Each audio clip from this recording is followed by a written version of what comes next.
bersyukur yang tinggi. Ketika kita punya ini yang tinggi, kalau kita bilang kita punya kepemilikan ini semua yang tinggi ya Des ya, benar ya, ini kepemilikannya tinggi. Tapi rasa bersyukur kita rendah. Pertanyaannya, kalau rasa bersyukur kita segini tingginya, sedangkan ini rasa kepemilikannya kita segini, ya kan betul ya? Iya. Terjadi nggak gap ini?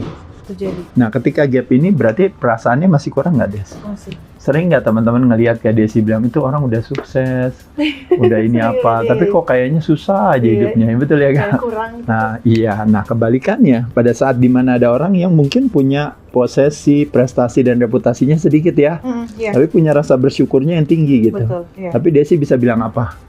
Apa yang terjadi? Desi bisa bilang, kok kayaknya hidupnya dia seneng aja gitu, kok kayaknya damai gitu ya, tenang ya gitu. Nah, bayangkan kalau seandainya kita punya ininya juga tinggi, juga tinggi, menyenangkan ya.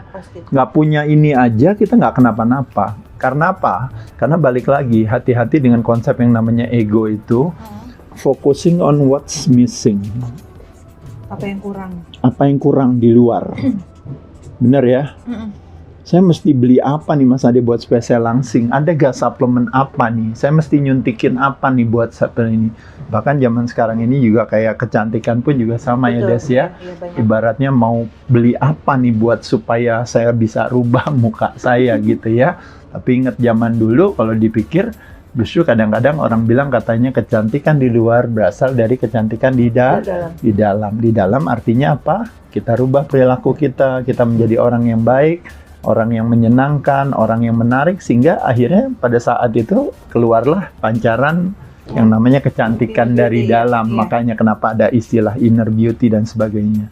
Teman-teman, di sini tantangannya adalah apa teman-teman sekalian? Ketika saya adalah apa yang saya punya, pertanyaan saya Des, kalau seandainya nanti saya nggak punya atau berkurang kepunyaan saya, berarti kualitas diri saya akan kehilangan nggak? Benar nggak? Saya akan kehilangan diri saya nggak?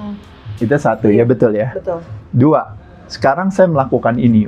Saya juara binaraga. Badan saya lagi bagus, ini apa? Ada nggak masanya di mana nanti kita tidak bisa melakukan hal itu tersebut kan? Iya. Ketika terjadi situasi di mana kita akhirnya tidak bisa melakukan itu lagi gitu. Pada saat itulah maka kita akan kehilangan diri kita. Makanya terjadi yang namanya, makanya kenapa orang ketakutan akan pensiun, ketakutan akan banyak terjadi yang namanya post power syndrome, ketakutan akan harus berdiri dari tempat duduk yang sudah nyaman, misalnya punya jabatan atau punya kekuasaan atau punya posisi tertentu, betul ya? Betul. Di sini. Dan juga reputasi, ingat gak yang saya bilang sama Desi? Desi sebutkan 100 reputasi Aderai, kita tanya pada 100